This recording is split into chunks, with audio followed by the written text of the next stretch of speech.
아침에 나로 주의 인자한 말씀을 듣게 하소서. 내가 주를 의뢰합니다. 나의 다닐 길을 인도하소서.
영지대학교 배움의교회 새벽 묵상에 오신 여러분들을 주님의 이름으로 환영하고 축복합니다. 오늘도 하나님께서 주시는 은혜와 평강이 여러분들의 삶 가운데에 가득 넘치시기를 기도드립니다. 오늘 함께 나눌 하나님의 말씀은 시편 100편의 말씀입니다. 온 땅아 주님께 환호성을 올려라. 기쁨으로 주님을 섬기고 환호성을 올리면서 그 앞으로 나아가거라. 너희는 주님이 하나님이심을 알아라. 그가 우리를 지으셨으니 우리는 그의 것이요 그의 백성이요 그가 기르시는 양이다. 감사의 노래를 드리며 그 성문으로 들어가거라. 찬양의 노래를 부르며 그 뜰 안으로 들어가거라. 감사의 노래를 드리며 그 이름을 찬양하여라. 주님은 선하시며 그의 인자하심 영원하다. 그의 성실하심 대대에 미친다. 오늘 우리가 읽은 시편 100편의 말씀은 감사의 시입니다. 150편으로 이루어진 시편 전체가 한 사람에 의해 쓰여진 것도 아니고 여러 사람들에 의해 다양한 시대에 쓰여진 것을 생각해 볼 때에 100번째 시편은 어떤 내용의 글로 넣을까? 편집자들은 고민이 되지 않았을까 하는 생각을 해보았습니다. 탄원시도 있고 찬송시도 있고 제왕시도 있고 이 외에 다양한 종류와 분위기의 시가 있지만 감사의 시가 들어간 것은 큰 의미가 있다고 봅니다. 다시 말하면 인생은 힘들지만 그럼에도 불구하고 하나님께 감사합니다. 이것이 우리의 믿음이고 또 신앙이 되어야 한다는 말입니다. 한 해의 끝자락을 보내고 있습니다. 내일은 예수님께서 오신 성탄절입니다. 올 한 해 힘겹고 어려운 일들이 많았고 여전히 해결되지 않은 그러한 문제들도 남아있지만 오늘 우리가 살아있음에 감사하고 신앙인으로 살고 있음에 또 감사하며 살아갈 수 있기를 바랍니다. 아울러 한치 앞을 내다볼 수 없을 만큼 한계가 많은 인간이지만 그러함에도 하나님의 선하심과 인도하심을 날마다 찬양하며 살아가기를 기도드리겠습니다. 오늘 시인은 본문 1절에서 온 땅에 주님께 환호성을 올려라고 말씀합니다. 여기서 등장하는 환호성. 최근 여러분들의 삶 속에서 환호성을 지를 만한 일이 있었습니까? 만약 있으시다면 지난 월드컵 경기에서 한국과 포르투갈의 경기에서 2대1로 역전을 했던 그 순간이 아닐까 싶습니다. 살아가면서 환호성을 칠 만한 일은 많지가 않습니다. 하지만 시인은 환호성이라는 단어를 2번이나 써가면서 주님을 향해 나아갈 때에 환호하며 갈 것을 요청합니다. 단순히 노래하라고만 표현을 했던 개역 개정의 성경에 비하면 새번역 성경은 상당히 흥을 돋구고 있습니다. 사람들과 함께 어우러져 살다 보면 어떤 사람은 부정적인 생각과 말을 통해 분위기를 저하시키는 역할을 하는 사람들이 있는 반면 어떤 사람은 그 조직의 분위기를 상당히 밝고 또 명랑하게 고조시키는 긍정적인 역할을 하는 사람들도 있습니다. 여러분들은 어떤 유형에 속하는지요? 시편 100편의 시인은 후자에 해당되는 사람입니다. 지난 한 달여 동안 우리는 시편을 읽으면서 얼마나 많은 시편의 주인공들이 힘겨워하는지 우리가 살펴보았는데요. 오늘 시편의 시인은 우리로 침체 가운데에 마냥 빠져 살지 말고 흥겹고 신나게 살아갈 것을 요청하고 있습니다. 저는 우리 배움의 교회의 공동체 안에도 이런 역할을 할 수 있는 사람들이 절실히 필요하다고 봅니다. 너무나도 힘겹고 또 어려운 삶을 우리가 살다 보면 흥미도, 재미도, 관심도, 열정도 사라질 수가 있습니다. 하지만 부정적인 것들에 우리의 한계를 설정하지 말고 즐겁고 신나게 이렇게 살아가다 보면 인생의 기쁨과 행복은 다시 찾아오리라 믿습니다. 따라서 이제는 우리가 흥겹게 신앙생활할 것을 요청하고 신나게 믿음 생활하자고 힘을 전달해 줄 수 있는 그런 신명나는 성도님들이 되시기를 간절히 기도드립니다. 주님께 환호성을 올려드리는 일은 내가 더 이상 세상의 힘에 지지 않겠다는 자기 선포이자 그리고 선언이기도 합니다. 우리가 누군가에게 환호성을 칠 때 그 표현 속에는 그 사람의 위대함, 능력, 됨됨이 등에 대해 존경의 마음을 담고 표현하는 것 아니겠습니까? 그런 생각을 우리가 하다 보면 그동안 내 자신이 너무나도 하찮고 그리고 쓸데없는 걱정에만 사로잡혀 살아온 것은 아닌가 자기 반성을 하게 됩니다. 하물며 주님께 환호성을 올려드릴 때에는 그 걱정이 더 사라지지 않겠습니까? 3절의 말씀에 너희는 주님이 하나님이심을 알아라. 그가 우리를 지으셨으니 우리는 그의 것이요 그의 백성이요 그가 기르시는 양이다 라고 말씀합니다. 우리를 지으시고 우리를 당신의 백성으로 삼으시고 그가 기르시는 양처럼 여기시는 하나님을 의지하는 것이 바로 힘이라는 것을 시인은 우리에게 말씀하고 있습니다. 아는 것이 힘이라고 하죠. 하나님도 어떠한 분이신지를 우리가 잘 알아야 우리의 하나님이 되십니다.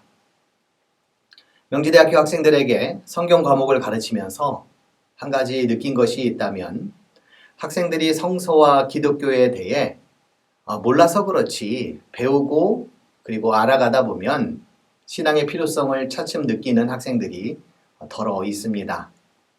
그동안 기독교에 대해 비판해왔던 내용들이 오해였거나 몰이해였음을 인정하기도 합니다. 그래서 아는 것이 중요합니다. 이 알물 위에 우리에게 필요한 것이 있다면 무엇일까요? 하나님을 가까이 하는 것입니다. 하나님은 우리와 떨어져 멀리 계시는 분이 아님을 우리가 알고 그분의 임재와 현존을 어느 때든지 느끼고 받아들이는 삶이 필요합니다. 인생이 힘들어도 그곳에 하나님이 계시고 몸이 병들어 지칠 때에도 하나님 그곳에서 살아계심을 믿고 살아갈 수 있어야 합니다. 어느 순간 어느 장소이건 하나님의 따스한 손길이 닿지 않은 곳이란 없음을 우리가 믿고 늘 그분의 다스림 안에 거하는 삶이 되어야 합니다. 본문 4절에서 시인은 감사의 노래, 찬양의 노래, 감사의 노래를 반복하며 주께로 나아가는 신앙인의 모습을 보여줍니다. 주님께로 나아가는 자는 찬양과 감사, 찬양과 감사, 그리고 찬양과 감사가 반복적으로 이루어지는 삶을 경험하는 그런 자들입니다. 그도 그럴 것이 주님은 선하시고 영원토록 인자하시며 성실하게 우리뿐만 아니라 우리 자녀와 그들의 자녀들까지도 대대로 이끌어 주시는 분이시라고 5절에서 말씀하고 있지 않습니까? 한 해를 보내며 우리를 여기까지 이끌어 주신 에베네셀의 하나님께 감사와 찬양의 노래가 가득 드렸으면 좋겠습니다. 우리의 삶이 해를 거듭할수록 불평과 원망에서 벗어나 하나님의 선하시고 인자하시고 성실하신 인도하심으로 감사와 찬양, 감사와 찬양, 그리고 감사와 찬양이 계속해서 이어지는 복된 인생, 바로 명지대학교 배움의 교회 모든 성도님들의 삶이 되시기를 주님의 이름으로 기도드립니다. 기도하시겠습니다. 한 해의 끝자락을 보내며 올해도 어김없이 우리의 삶을 여기까지 이끌어주신 에베네셀의 하나님께 감사와 찬양과 영광을 올려드립니다. 우리의 삶에 힘겹고 또 어려운 순간들이 많이 있었지만 그럼에도 불구하고 우리의 삶을 감사의 삶으로 또 찬양의 삶으로 이어지게 하여 주신 하나님의 은혜에 우리가 또한 감사를 드립니다. 이제 예수께서 오신 성탄절을 우리가 맞이하여 우리 삶의 소망의 근거가 되시고 또 새로운 삶의 희망의 근거가 되시는 예수 그리스도를 우리의 주인으로 모시고 우리의 믿음을 온전하게 걸어가는 복된 인생이 되도록 주님 도와 주시옵소서. 힘겹고 어려운 삶이지만 그러나 그 순간 속에서 하나님 함께하여 주심을 언제나 믿고 그분께 감사하며 찬양하며 살아가는 복된 삶이 이후에도 펼쳐지기를 간절히 소원하며 예수님의 이름으로 기도드립니다. 아멘.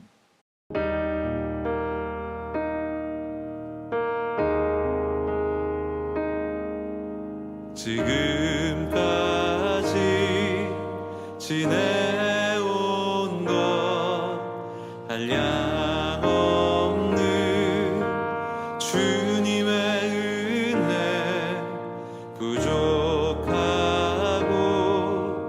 연약한 날 용납하고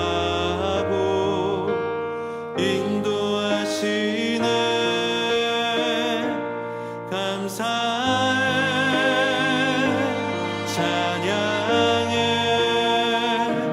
주께서 행하신 일들 감사해 찬양해 전능하신 하나님.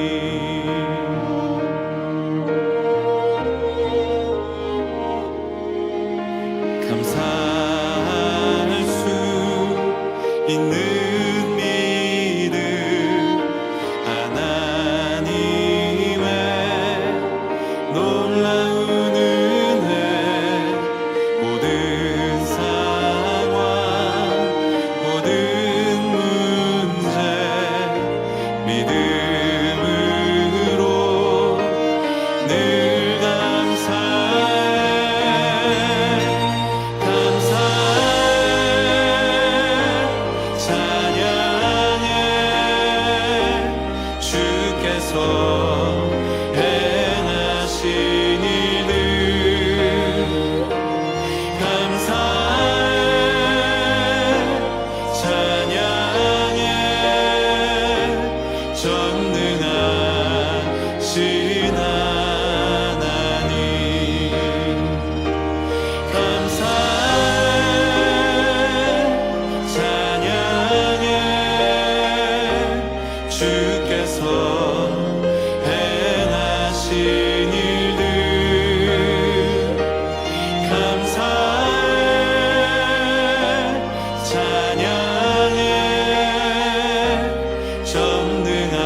지나